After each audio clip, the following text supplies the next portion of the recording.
መቼም የወለደ አይጨክንም። እንኳን የወለደ ያልወለደም አይጨክንም። ይህንን ጉዳይ አይቶ በጣም ነው የሚያሳዝነው። በእውነት እናት ልጅ አለኝ ልጅ እናት አለችኝ ብሎ እሱን በጉጉት እሷን በጉጉት ሲጠባበቁ ኑሮ መጨረሻ ላይ ግን ይሄ ልጅ ጠፋ ተብሎ ቢነገራት አስቡት እስኪ ምን አይነት ስሜት እንደሚሰማት። አሰላሙ አሌይኩም ወራህመቱላሂ ወበረካቱ። ውድና የተከበራችሁ ውድ የራህማ ቤተሰቦች እንዴት ናችሁ? ሁላችሁንም ሰላም ሰላም ብያለሁ። እንደውም ክርስቲያን ወገኖቼ ሰላም ብያለሁ። ሰላማችሁ በዘዘት ትርፍርፍ በሌለኝ በአላህ ይዣችኋለሁ። ይህንን ቪዲዮ ሼር እንድታረጉት ማለት ነው። ከዚህ በፊት በአላህ ብያችሁ አላቅም። ምክንያቱም የአሳሳቢ ጉዳይ ስለሆነ ማለት ነው። ማንም በልጅ አይጨክንም።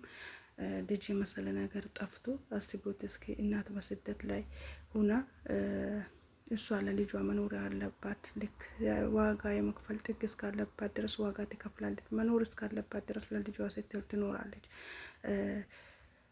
ስንቱን መከራ እያሳለፈች ማለት ነው። ስለዛ መግቢያ ላይ ያያችሁትን ቪዲዮ ፎቶውን እሱን እያያችሁ ሼር አድርጎ ስልክ ቁጥሩም ተቀምጧል፣ ለልጁም ፎቶ ተቀምጧል ማለት ነው።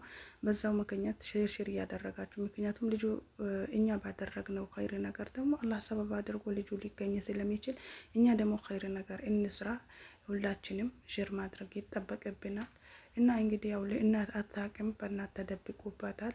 እሱም ያው ቤተሰቦቿ ከመዳሟ ከአሰሪዋ ጋር ተመካክረው ነው ስልኩን እንድትቀማትና ዋይፋይ እንድትዘጋባት የተደረገው።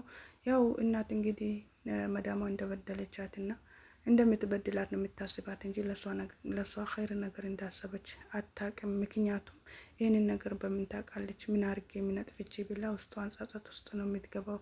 ለምን ዘጋችብኝ በማለት ማለት ነው። ያው እሷ ግን ልጁ እንደጠፋ እንዳታቅ ነው ስልኩ የተዘጋባት። እና ኢንሻአላህ እኛ ባደረግነው ሼር ደግሞ አላህ ደግሞ አውጥቶ አስገኝቶት ይሄንን ልጅ አስደሳች ዜና የምንሰማ ልጁ ተገኘ ብለን የምንደሰትበት ጊዜ አላህ ያደርግልን።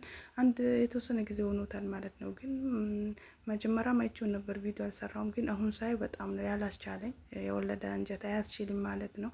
አይደለም የወለደ ያልወለደ ራሱ አይችልም ይሄንን አይቶ ስለዛ አንድ ሎሚ ለአንድ ሰው ሽክም ነው ለአምሳ ሰው በቂ ነው እንደሚባለው ሁላ ብር አይደለም የተጠየቀው፣ ያው የልጁን ነገር ነው ሼር አድርጎ እና እንደዛ ነው እላችኋለሁ። አላህ ያውጣላት፣ አላህ ያዝገኘው ኢንሻአላህ ያ ረቢ። በደስታው በቅርቡ ደግሞ ልጁ ተገኝቶ ተደስታ ስልኳም እንዲመለስላት ደስታም እንድሰማ እኔ እንጃ። አውዙ ቢላሂ በጣም ከባድ ነው ወላሂ፣ ስሜቱ በጣም ከባድ ነው ለሚያውቀው ሰው እንጂ ህመምም ለአሞት ለሚታመም እንጂ ለማይታመም ሰው ህመምም ማጣትንም ማግኘትንም ለሰው አይነገረው ማለት ነው። ምክንያቱም ቸግሮት አጥቶ ሪቦትም ላላየ ሰው ማለት ነው። አስቡት እስኪ ይሄ ነገር ደግሞ ለእናት በጣም ዱብዛ ነው። ራስን እስከ ማጣት ድረስ ያደርሳል ማለት ነው። መች በይትኩኝ መች ባየሁት መች መታ እናቴ መች ባየችኝ እንደ ሰው እንደ ሌላ ቤት እንደ ጎረቤታችን እንጀራ ቆርሳ በሰጣችኝ ብሎ መቼም ምንም ብትሆን እናት ናት፣ ምንም ቢሆን ልጅ ነው በጉጉት ሲጠባበቁ የነበሩት። አሁን ደግሞ በአንዴ ሊጫወት በወጣበት ነው እንግዲህ በዛውም የጠፋው እና በጣም ከባድ ነው። አይደለም ልጁ የጠፋው ባይሰው አዲስ አበባ ነው። እንኳን አዲስ አበባ በአሁን ጊዜ ክፍለ ሀገር ራሱ በጣም ከባድ ነው። አላህ ያውጣው። ጊዜው በጣም አስፈሪ ነው ወላሂ። የሆነ ልጅ ራሱ እኛ ሰፈር እንደዚሁም ካጎቱ ነበረ። ከዛ እቃ ሊያመጣ ሱቅ በወጣበት በዛው ነው ይዞት የጠፉት ማለት ነው። ይዞት ጠፉ። እንዳጋጣሚ ያው አልሐምዱሊላህ ሚዲያ ላይ በመስፋፋቱ በሚዲያ በረካ ተገኘ ማለት ነው። ሲያፋልጉ በስንተኛው ቀን እሱ ራሱ ኩላሊቱን ሊያወጡበት ነበር ማለት ነው። ሱብሃንአላህ። ሳያወጡበትም ደግሞ አላህ ቤተሰቦቹን አደረሰላቸውና ተረፈ ማለት ነው ልጁ። አልሐምዱሊላህ ረቢል ዓለሚን። እንደዚህ ነው እኛ ሀገር ወላሂ ምን አይነት ነገር እንደሆነ እኔ አላውቅም። የሰውን ነፍስ አውጥቶ እስከ መብላት ድረስ አስቡት እስኪ። ሰው ራሱ ለፍቶ በላቡ አይዝረቅ አይዋሽ እንጂ በላቡ ሰርቶ ማደር ትቶ ጭራሽ የሰውን እንትን ልጅ ሰርቆ እንደ ከብትና እንደ በግ የሚነዳው አራው ዝብላ ስንቱን እያየን ነው። ብዙ ጊዜ እኮ ሱብሃንአላህ ወላሂ ልጆች ማለት ነው ልጆቹን ከመንገድ እንደዚህ ደግሞ ሰርቀው የሚሰበስቡ ከዛስ ምን አረጓቸዋል? አንድ ቤት አምጥተው ያስቀምጧቸዋል፣ ያፍኗቸዋል። አይናቸውን ቀይረው አይናቸውን አስረው በመኪና ነው ጭነው የሚወስዷቸው ማለት ነው። ኧረ ቢስሚላህ ብዙዎቻችሁ ታያላችሁ። በመኪና እንደዚህ እንደ በግ ነው የሚነዷቸው ማለት ነው። ሱብሃንአላህ። አንዳንዶቹ አውጥተው መንገድ ላይ ለልመና ያስቀምጧቸዋል። አንዳንዶቹ ደግሞ ጭራሽ የት እንደገቡ የት እንደወጡ ደግሞ አይታወቅም። በቃ እንደዚህ ነው፣ እንደ ከብት ነው በቃ የሚነዷቸው ማለት ነው። መኪና ራሳቸው የተዘጋጀላቸው አለ። በመኪና ነው ጭኗቸው የሚሄዱት። ግን ለምንድን ነው እንደዚህ የሚደረገው? ልጅ አባት በወለደበት እናት በወለደችበት ልጇን እኮ ማሳደግ አልቻለችም። ልጅ እንደወጣ እንደፈለገው እኮ መጫወት አልቻለም ማለት እኮ ነው። እንደ ማንኛውም ልጅ ወጥቶ ዘና ብሎ ተጫውቶ ፍሪ ሆኖ መግባት አልቻለም። ምክንያቱም ሰቀቀን እንዴ አሞራ ዶሮ እንደሚጠብቁላ ሰውም ደግሞ የሰውን ልጅ እንደዚህ ጠብቆ ነው ይዞት የሚሮጠው። ለምን እንደዚህ ነገር ለምን ይደረጋል? አረፍትህ ለህፃናቶች ሴት ህፃናቶች ተደፈሩ ይባላል። ለሴት ወንድ ህፃናቶች ተሰረቁ ይባላል። ምንም የመጣ መፍትሄ ነገር የለም። አላህ መፍትሄውን አምጣልን እና እንደዛ ነው ይላችኋለሁ። ውድ ቤተሰቦች ሼር በማድረግ ተባበሩኝ ማለት ነው። አላህ ደስታ ያሰማን ኢንሻአላህ።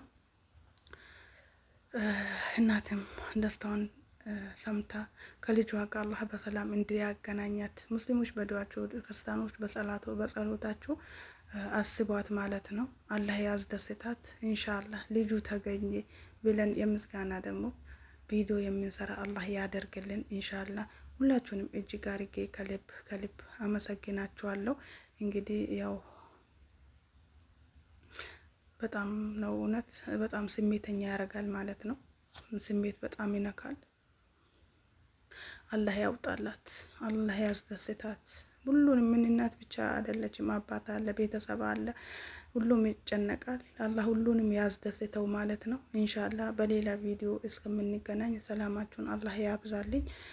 ባላችሁበት አላህ ይጠብቃችሁ። አገራችን ሰላም፣ እኛንም ሰላም ባይለነበት ሰላም፣ ጤና፣ ፍቅር፣ አንድነትን አላህ ይስጠን ማለት ነው። እንደዚህ አይነት ነገር አላህ በሀገራችን ላይ ንቅል አድርጎ ያውጣልንና ሰላም ፍቅርን አላህ ያምጣልን ኢንሻአላህ። ሁላችሁም በያላችሁበት እኛም በያለንበት ጤናችንም አላህ ይጠብቅልን። ሀገራችንም ሰላም አድርጎ በሰላም አላህ ለሀገራችን ያብቃን። እናትም ትደሰት አባትም ይደሰት ኢንሻአላህ። ሰላማችሁን አላህ ያብዛልኝ። ደጋገምኳችሁ። አሰላሙ አለይኩም ወራህመቱላሂ ወበረካቱ። ቪዲዮ ግን አላለቀም። ክበሩልኝ። እንግዲህ ሼርም ለምታረጉ ለምታበረታቱኝም እጅግ አርጌ ከልብ አመሰግናለሁ ባይ